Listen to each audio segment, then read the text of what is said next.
Welcome to our channel. నమస్కారం. జోగి రమేష్ కొడుకు జోగి రాజీవ్ భార్య జోగి మేఘన నిన్న గృహహింస కేసు పెట్టింది. జోగి రమేష్ ఇంట్లో ఉన్న 11 మంది కుటుంబ సభ్యుల మీద ఆమె కేసు పెట్టారు. పెళ్ళై 14 మాసాలు అయింది. 14 మాసాల్లోనే ఆమె బయటకు వచ్చి కేసు పెట్టిందంటే ఎంత దారుణంగా ఆమె పట్ల ఆ కుటుంబం వ్యవహరించిందో అర్థమవుతా ఉంది. మేఘన పెట్టిన కేసు ఏంటి, జోగి రమేష్ కుటుంబం అంత దారుణంగా కట్నం కోసం హింసించడం ఏంటి, వీళ్ళు సమాజ ఉద్ధారకుల తెలుసుకు ప్రయత్నం చేద్దాం. విశ్లేషించడానికి మనతో పడుతున్నారు ప్రముఖ ఆర్థిక రాజకీయ సామాజిక విశ్లేషకులు కొత్త రవీంద్రబాబు గారు. వారిని అడిగి మనం విశేషాలు తెలుసుకుందాం. నమస్తే సార్.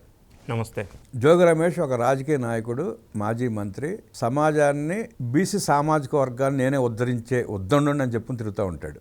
నిన్న కూడా ప్రెస్ మీట్ పెట్టి చాలా మాటలు మాట్లాడాడు.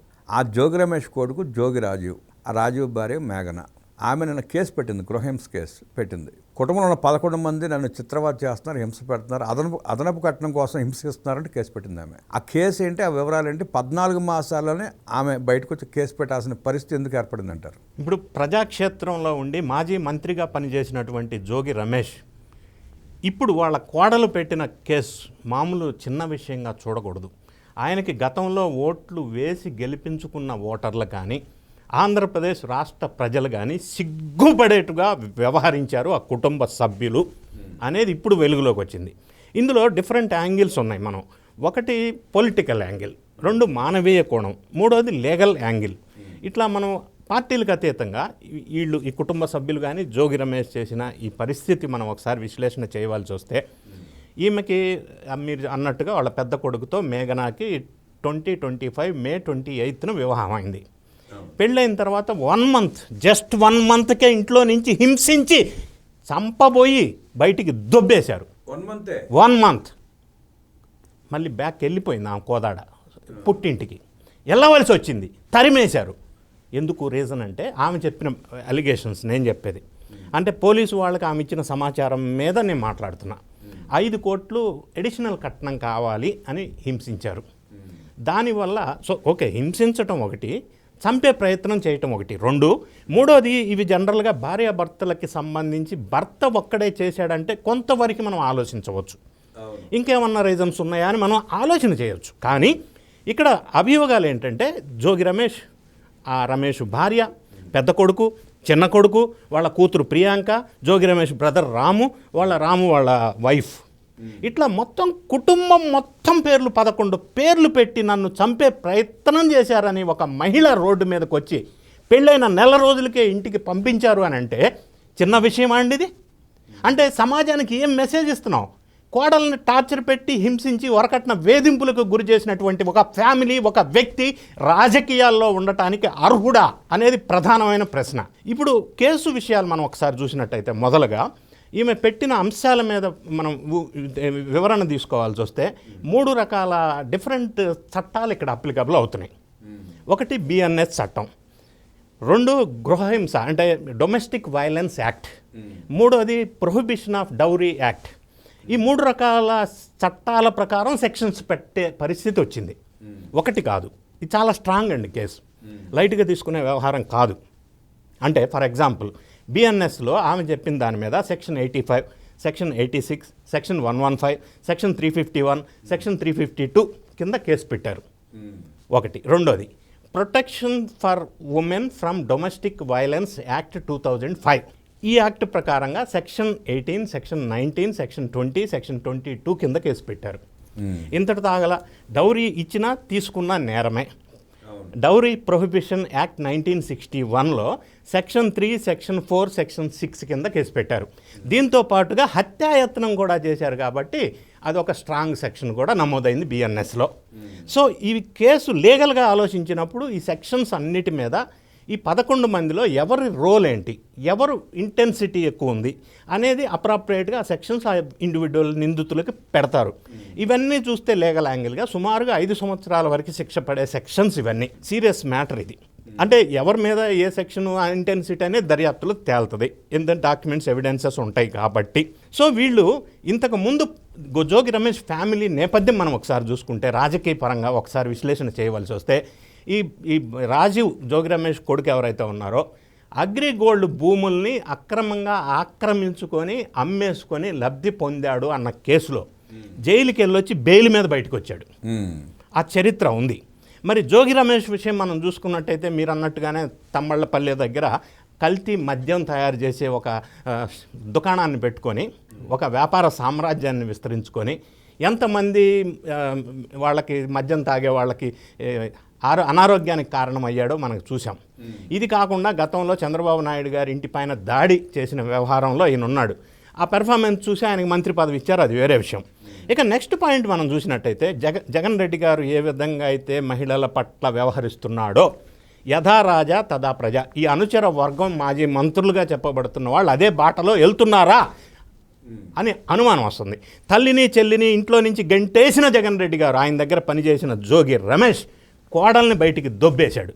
అంటే మహిళల పట్ల ఆ నాయకులుగా చెప్పబడుతున్న వీళ్ళకి ఉన్నటువంటి గౌరవం ఏంటనేది బయటపడతా ఉంది. సార్, సహజంగా పెళ్ళైనాక 5 ఏళ్ళకు 10 ఏళ్ళకు విడిపోయారు, కేసులు పెట్టినారంటే ఈ 10 ఏళ్ల లాంగ్ రన్లో చాలా గొడవలు వచ్చి ఉంటే అనుకోవచ్చు, కేసు పెట్టాలనుకోవచ్చు, ఒకరికి పడలేదు అనుకోవచ్చు. కానీ మీరు చెప్పినట్టు 1 నెలలోనే వాళ్ళు పెట్టిన హింసకు వెళ్ళిపోయిందంటే కాళ్ళ పారాని ఆలక ముందే వాళ్ళు ఎంత చిత్రవత చేస్తే అమ్మాయి బాధపడి వెళ్ళిపోయి ఉంటుందో అర్థం చేసుకోవచ్చు మనం. ఇక్కడ నేను మానవీయ కోణం ఒకటి మాట్లాడాలి. ఇప్పుడు మీరు ప్రస్తావించినట్టుగా ఏ అమ్మాయి అయినా ఏ కోడలైనా ఫర్ దట్ పర్పస్ జనరల్గా బాగా ఓర్చుకుంటారు. ఎంతో అసలు ఓర్చుకోలేని భారీ భయంకరమైన పరిస్థితులు ఉంటేనే పుట్టింటికి వెళ్తారు. అది నెల రోజులు అంటే పెళ్ళైనాక 16 రోజుల పండుగ ఉంటుంది, రాకపోకలు 20 రోజులు పోతాయి.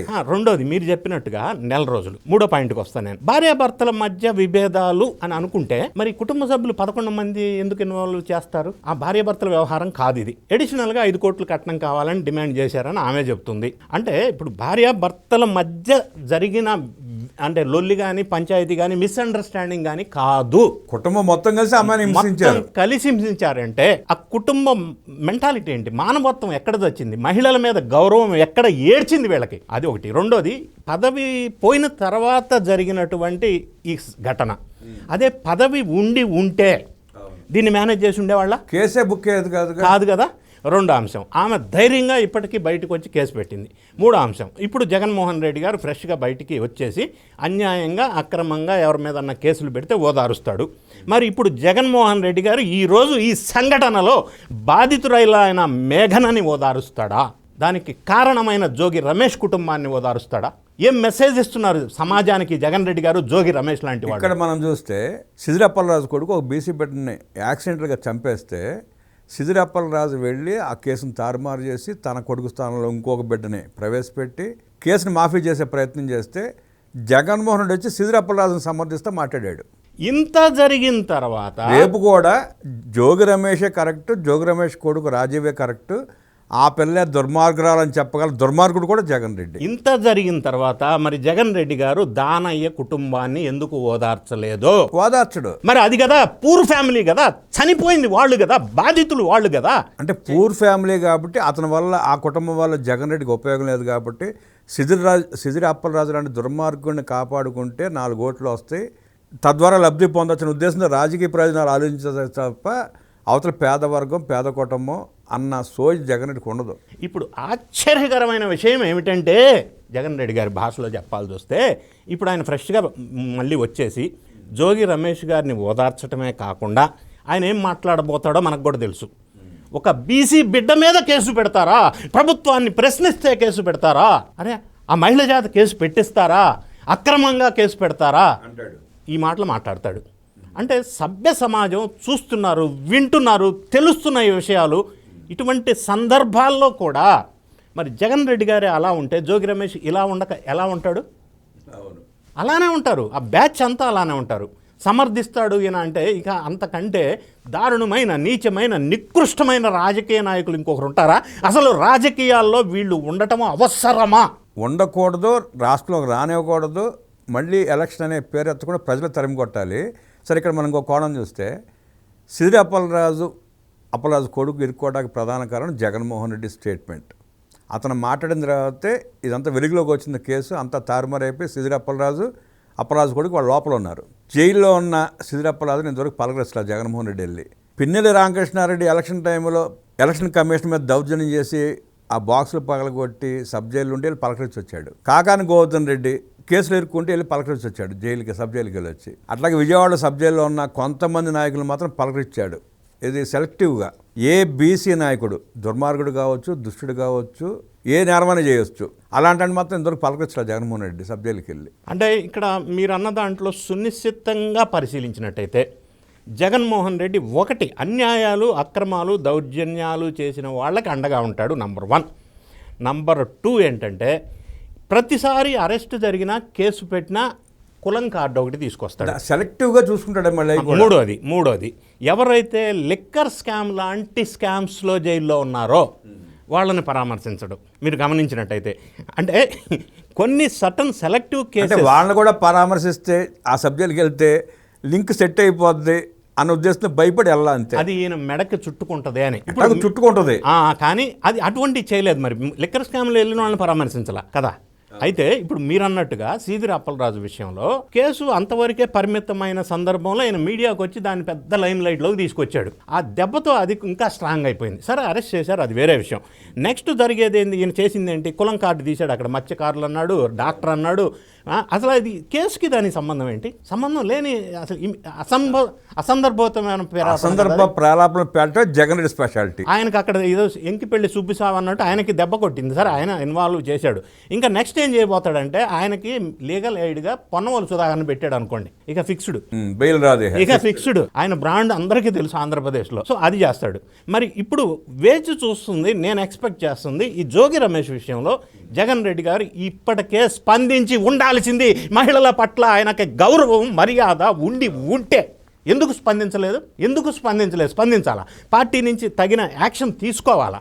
కానీ ఉల్టా ఆయన్నే పరామర్శించాడు అని రేపొద్దున న్యూస్ వస్తే అంతకంటే దౌర్భాగ్యమైన పరిస్థితి. అంటే ప్రస్తుతం జగన్ రెడ్డి పరిస్థితి ఎలా ఉందంటే కుర్తుల పడి ఎలికలా కొట్టుకుంటున్నాడు. ఈడీ ఎక్కడ విచారణకు పిలిచి అరెస్ట్ చేస్తుందో లిక్కర్ కేసులో అన్న భయంతో ఎక్కడ దాక్కున్నాడో తెలియదు. ప్రస్తుతం బయటకు వచ్చి మాట్లాడే పరిస్థితి కూడా లేదు. అందుకని ప్రస్తుతం గప్చిప్ సాంబార్ బుడ్లాగా తిరుగుతూ ఉన్నాడు.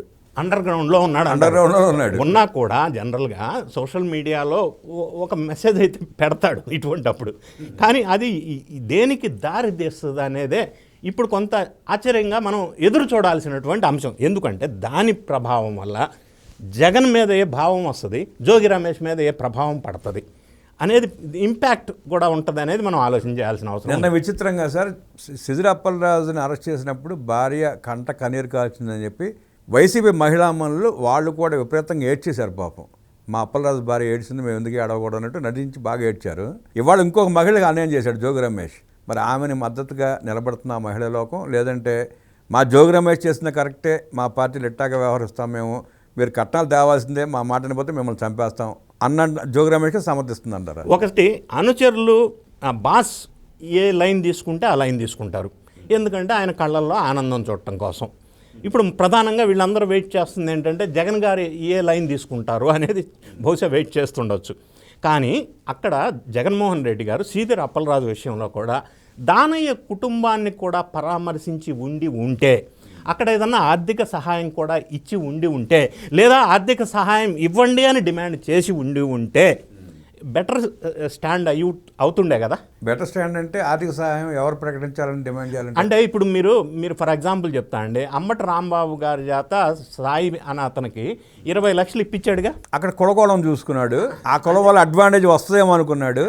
వాళ్ళు చీకొట్టారన్న సంగతి తెలుసు. ప్రతి సంఘటనలో ఎక్కడ పొలిటికల్ అడ్వాంటేజ్ వస్తుంది, ఎక్కడ కులం కార్డు తీయాలి, ఇది తప్ప ఇంకొకటి రాజకీయం లేదా? ఇదే రాజకీయమా? అంటే మహిళల పట్ల ఉన్న అభిప్రాయం ఇదేనా? జగన్ రెడ్డికి తెలిసింది ఒకటే సార్, కుల మత రాజకీయాలు చేసి లబ్ధి పొందాలి, ప్రజలు అమాయకంగా ఓటేస్తే గెలిచిన తర్వాత రాష్ట్రాన్ని లూటీ చేసుకోవాలి. ఇప్పుడు ఇవన్నీ కూడా ఇంతకు ముందు వర్కౌట్ అయితే అయ్యి ఉండొచ్చు. కానీ ఇప్పుడున్న రాజకీయ పరిస్థితులు, ప్రజల మెచ్యూరిటీ కనుక చూసినట్టయితే పొలిటికల్గా, దట్టు జన్జీ ప్రభావం కనుక ఇంకా పరిశీలించినట్టయితే ఇవన్నీ అవుట్డేటెడ్ స్ట్రాటజీస్. రాబోయే రోజుల్లో తీవ్ర పరిణామాలు ఎదుర్కోవాల్సి వస్తుంది ఇటువంటి విధంగా వ్యవహరించే రాజకీయ నాయకులు అనేది స్పష్టంగా చెప్పవచ్చు. అంటే జగన్ రెడ్డి ఊహ, అతని అభిప్రాయం, లేదంటే తన రక్తంలో ఉన్న తీరి ఏంటంటే తాత రాజారెడ్డికి మళ్ళీ మాట వినకపోతే లేపేయటం, చెప్పినట్టు ఓటేయకపోతే కాళ్ళు తీసేయటం, అదే పందాలు ఇవాళ జగన్ రెడ్డి అదే వ్యవహారంలో కొనసాగుతున్నాడు. అందుకే నేను అంటున్నాను, ఇది అవుట్డేటెడ్ ఫిలాసఫీ అండ్ స్ట్రాటజీ. ఇప్పుడున్న జన్జీ ప్రభావం, ఈ మాట ఎందుకు అంటున్నానంటే ఇప్పుడు రాజకీయంగా భారతదేశంలో జరుగుతున్న పరిస్థితులు మనం గమనించినట్టయితే ఆఖరికి మోడీ గారు కూడా జన్జీ గురించి మాట్లాడుతున్నారు. ఎందుకంటే ఈ జన్జీ అనేది 1995 నుంచి 2010 మధ్యలో పుట్టిన వాళ్ళు యూత్. వీళ్ళ పర్సంటేజ్ ఆఫ్ ఓటింగ్ ఇండియాలో చూస్తే లెక్కలు చూస్తే 28 నుంచి 30% ఉన్నారు వాళ్ళు. సో ఎక్కువగా ప్రభావం చూపగలిగేటువంటి సెగ్మెంట్ వీళ్ళు. ప్రభావం చూపడంతో పాటు వాళ్ళు ఏదైనా అభిప్రాయాన్ని వ్యక్తం చేస్తే 10 సెకండ్లు ప్రపంచవ్యాప్తంగా అల్లుకుపోతా ఉంది. దాని ఇంపాక్ట్ ఎక్కువగా ఉంటుంది. సో ఇప్పుడు మీరు అన్నట్టు జగన్మోహన్ రెడ్డి గారు రాజారెడ్డి తాతల నాన్నల పాలసీ కనుక ఇప్పుడు ఇంప్లిమెంట్ చేయాలి అన్న భావంలో ఉండుంటే అది వర్కౌట్ కాదు, అవుట్డేటెడ్ అని నేను చెప్తున్నా. మారవలసిన అవసరం ఉంది. అందరూ గమనిస్తున్నారు. సబ్జెక్ట్ అందరికి ఇప్పుడు ఫాస్ట్గా తెలుస్తుంది, రీచ్ అవుతుంది because of social media impact. Sir, మీరు మేఘన పెట్టిన కేసు సెక్షన్ చాలా చెప్పారు మీరు. ఆ 11 మంది మీద, ఆ కుటుంబం మీద పోలీస్ వారు ఇప్పుడు నోటీసులు ఇచ్చి పిలిచి విచారించి వదిలేస్తారా, లేదంటే ఆ సెక్షన్ ప్రకారం అరెస్ట్ చేసే అవకాశం ఉందా? ఇక్కడ first step as per the legal procedure, ఈమె పెట్టిన దాన్ని ఎఫ్ఐఆర్ రిజిస్టర్ చేసిన తర్వాత అప్రాప్రియేట్ సెక్షన్స్ పెట్టిన తర్వాత based on the prima facie documentary evidences తర్వాత అందులో ఉన్న నిందితులు అక్యూజ్డ్ని 1 by 1 పిలిచి విచారణ చేస్తారు. విచారణ చేసిన తర్వాత ఆ అక్యూజ్డ్ నంబర్ కూడా అటు ఇటు చేంజ్ అవుతుంటుంది. తర్వాత వాళ్ళ మీద ఉన్న సెక్షన్స్ కూడా ఇంకా మార్చవచ్చు, పెరగవచ్చు, తగ్గవచ్చు. మూడోది, అందరికీ ఒకే కామన్ సెక్షన్స్, ఒకే శిక్ష ఉండదు. ఎందుకంటే ఒక్కొక్కరి రోల్ ఒక్కొక్క రకంగా ఉండి ఉంటుంది. ఒక మనిషి రోల్ ఎక్కువ ఉండి ఉంటుంది, ఒకరు తక్కువ ఉండి ఉంటుంది. ఆ ప్రకారంగా విచారణలో వెలుగులోకి వచ్చిన తర్వాత ఫైనల్గా ఛార్జ్ షీట్లో ఈ డీటెయిల్స్ అన్నీ ఫైనల్గా వెలుగులోకి వస్తాయి. కానీ ఏదేమైనా కూడా ఈ మొత్తం సెక్షన్స్ పరిశీలించినట్టయితే అభియోగాలను బేస్ చేసుకొని అందరికీ కుటుంబ సభ్యులకి ఇబ్బందికరమైన పరిస్థితులు ఎదురయ్యే అవకాశం అయితే స్పష్టంగా ఉంది. మరి దీని మీద సమాధానం చెప్పవలసింది జోగి రమేష్ కుటుంబం ఒకటి. రెండోది, ఆ పార్టీ అధ్యక్షుడు జగన్ రెడ్డి గారు ఏమి సమాధానం చెప్తారు ఇప్పుడు అనేది తేలవలసిన అవసరం ఉంది. ఇప్పుడు ఆమె పెట్టిన కేసులో డాక్యుమెంట్ ఎవిడెన్స్ ఉండే అవకాశం లేదు. ఆమె చెప్పింది వినడం, లేదంటే నెల రోజుల్లో ఆమె బయటికి వెళ్ళిపోయి హింసించబడే అమ్మాయి కేసు పెట్టిందంటే దాన్ని ప్రామాణికంగా తీసుకోవాలి తప్ప డాక్యుమెంట్స్ ఏముంటాయి? అంటే కొన్ని సందర్భాల్లో ఎలా ఉంటుందంటే, ఫర్ ఎగ్జాంపుల్ చెప్తా, 5 కోట్లు అడిషనల్గా కట్నం కావాలని ఒక నెల రోజుల్లోనే వేధించారు అని ఆమె వాపోతా ఉంది. అంటే దానికి ఇంటర్నల్గా ఏం జరిగింది? పెద్ద మనుషుల మధ్య ఏమన్నా ఇటువంటి పంచాయతీ జరిగిందా, లేదు ఏమన్నా రాసుకున్నారా, మ్యూచువల్ అండర్స్టాండింగ్ ఇటువంటి ఏదన్నా కొన్ని ఉన్నాయా, లేదా ఈమెమన్నా సీసీటీవీ వీడియో ఫుటేజెస్ ఏమన్నా ఉన్నాయా? అంటే అంతకుముందు జరిగిన లావాదేవీలు కూడా తెలిసే అవకాశం ఉంటుందా? ఇవన్నీ కూడా ప్రైమా ఫేసి ఏమన్నా అవైలబుల్ ఉన్నాయా లేవా అనేది మనం it is too early to confirm. Bias అది నిర్ధారణలో తేలవలసినటువంటి అవసరం ఉంది. ఇప్పుడే వెంటనే అన్ని వెలుగులోకి రావు. విచారణ చేస్తున్న సందర్భంలో ఇంకా కొన్ని వస్తాయి. ఇంకొకటి ఏంటంటే ఇందులో ఇంకా కొన్ని పేర్లు కూడా రావచ్చు, యాడ్ అవ్వచ్చు. మనం అది చెప్పలేము. దాన్ని బట్టి పూర్తి స్థాయి రిపోర్టు తయారవుతుంది. కాళ్ళ పారాని ఆరకముందే నెల రోజుల్లో ఆ అమ్మాయి బయటికి వెళ్ళిపోయిందంటే జోగి రమేష్ కుటుంబం ఆ అమ్మాయిని అన్ని చిత్రవిధాలు గురి చేస్తుందో అర్థమవుతూ ఉందని, ఆమె పెట్టిన కేసులో అడ్డంగా జోగి రమేష్ కుటుంబం ఇరుక్కుంటుంది, జైలు పాలు కాక తప్పదంటూ విశ్లేషించిన రవీంద్రబాబు గారికి ధన్యవాదాలు తెలియజేస్తూ నమస్కారం.